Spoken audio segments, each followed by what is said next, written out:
नमस्कार। AD news live में आपका स्वागत है। आप देख रहे हैं एडी न्यूज लाइव। मुजफ्फरपुर में नौकरी का झांसा देकर यौन शोषण का मामला प्रकाश में आने के मुद्दे पर बिहार प्रदेश महिला कांग्रेस अध्यक्ष सरवत जहां फातिमा ने जिला कांग्रेस कार्यालय तिलक मैदान में पत्रकार वार्ता में हल्ला बोला। सरवत जहां फातिमा ने कहा कि जिस तरह पुलिस इस केस को न्यायिक दबाव में लिया है, इससे अंदेशा है कि इस कांड का संरक्षण बड़े सफेद पोश लोग कर रहे हैं। वर्तमान सरकार जो बड़े बड़े विपक्ष के नेताओं की आवाज दबाने के लिए सीबीआई ईडी का दुरुपयोग कर रही है, इस पर मुजफ्फरपुर के लोगों की विश्वास उठ चुका है, क्योंकि इससे पूर्व शेल्टर होम और नवरुणा कांड में सीबीआई खुद गुमराह रही। इसलिए हम मांग करते हैं कि वर्तमान यौन शोषण कांड का सीबीआई के साथ न्यायिक जांच कराई जाए। हम अपनी मांग को जिला एसपी को देंगे। अगर इसके बाद भी इस मामले की उचित कार्रवाई न होने पर हम इसको लेकर मुजफ्फरपुर के साथ प्रदेश स्तर पर आंदोलन करेंगे। बच्चे को जब तक न्याय नहीं मिलेगा, हम लोग इस मामले को सड़क से सदन तक आंदोलन करेंगे। हम जिस काम के लिए यहाँ पे आए हैं, मुजफ्फरपुर एक हिस्टोरिकल प्लेस है।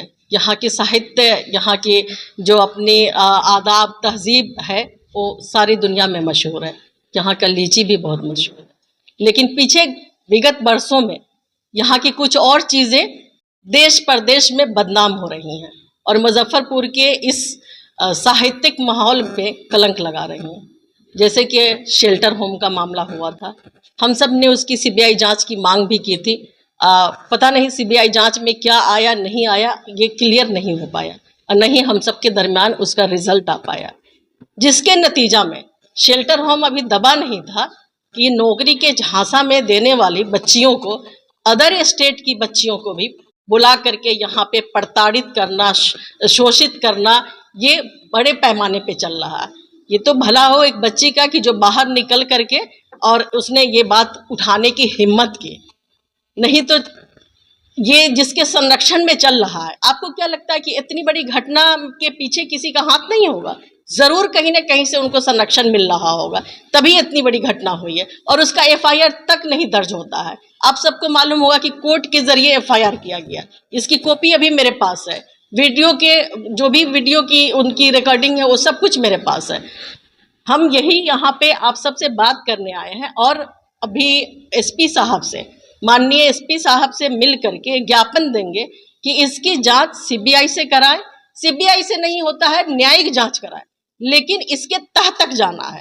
तह तक की मीन्स के ये कहाँ तक फैला हुआ, ये काफी बड़ा गिरोह है और ये कोई छोटा मोटा मामला नहीं है कि इतने बड़े पैमाने पर हो जाएगा और किसी को पता नहीं चलेगा। अगर आप एक घर किराया लेते हैं और वहां पे रहते हैं तो जिससे आप किराया लेते हैं वो भी पूरी डिटेल आपकी पता करते हैं, उनके यहाँ कौन आता है कौन जाता है, ये सारी चीजें वहां पर लोग देखते होते हैं और हर शहर में जगह जगह पे कैमरा भी लगा हुआ। इन सब के बावजूद इतनी बड़ी घटना और इतना संरक्षित तरीके से और इतना एक तरीके से कहिए कि एकदम प्लान्ड वे में चल रहा है, तो इसके पीछे कोई तो बड़ी वजह होगी। कहीं ना कहीं एक बड़े लोग इसमें का संरक्षण मिल रहा होगा।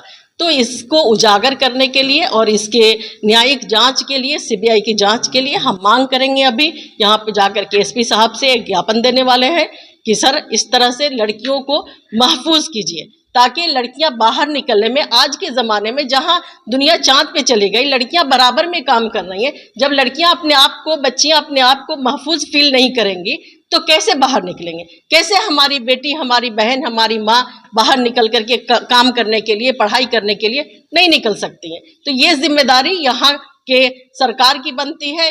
केंद्र में भी इनकी सरकार है, बिहार में भी इनकी सरकार है। अभी फिलहाल हम मुजफ्फरपुर के एसपी साहब से बात करेंगे, उनको ज्ञापन देंगे। अगर कुछ नतीजा निकल जाता है तो बहुत अच्छी बात होगी, नहीं होगा तो हम लोग इस पे बड़े पैमाने पे आंदोलन करके और इन बच्चियों के साथ जो ज्यादती हो रही है उनको छुड़ाने का कोशिश करेंगे और उनको इंसाफ दिलाने का, उनको न्याय दिलाने का काम करेंगे।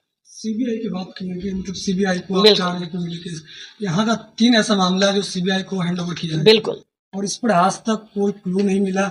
लास्ट में सीबीआई ने पर्चा चिपकाया, इनाम का घोषणा किया। यदि आपको इससे संबंधित कोई जानकारी हो तो हमें दें।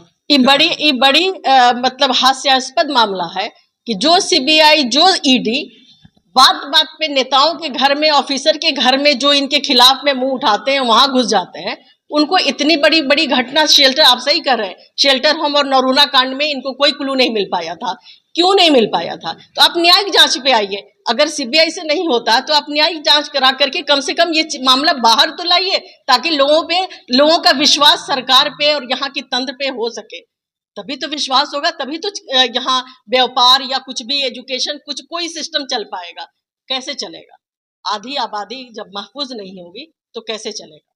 महिलाओं को सशक्त करने के लिए महिलाएं अब बाहर आ रही हैं, जॉब करना चाह रही है, मगर जॉब के झांसे में आके इस तरीके का हो रहा है तो भाग कर देती है। बिल्कुल सही कह रहे हैं आप देखे होंगे कि पीछे अभी तुरंत पार्लियामेंट का इलेक्शन गुजरा है और इसमें हमारे नेता ने 5 न्याय की बात की थी। युवाओं के न्याय की बात की थी, महिलाओं के न्याय की बात की थी, किसानों के न्याय की बात की थी। और उस महिला न्याय में एक बड़ा न्याय ये भी आता है कि लड़कियों को तहफ़्फ़ुज़ हो, उनको वो अपने हिसाब से पढ़े लिखे, चाहे वो व्यवसाय करें, चाहे वो नौकरी करें, वो आज़ादाना तरीके से अपना काम करें। सरकार, पुलिस तंत्र सब तो है ही है उनकी हिफाजत के लिए। तो इसीलिए तो ये बात उठ रही है कि आप सबके होते हुए अगर इतनी बड़ी बड़ी घटना हो जाएगी तो हमारी बच्चियां कैसे बाहर निकलेंगी? हमारी बच्चियां या हमारे जो उन बच्चियों के पेरेंट्स हैं वो कैसे विश्वास करेंगे कि हमारी बच्चियां सुबह में जा रही हैं तो शाम में सही सलामत वापस आ जाएंगे?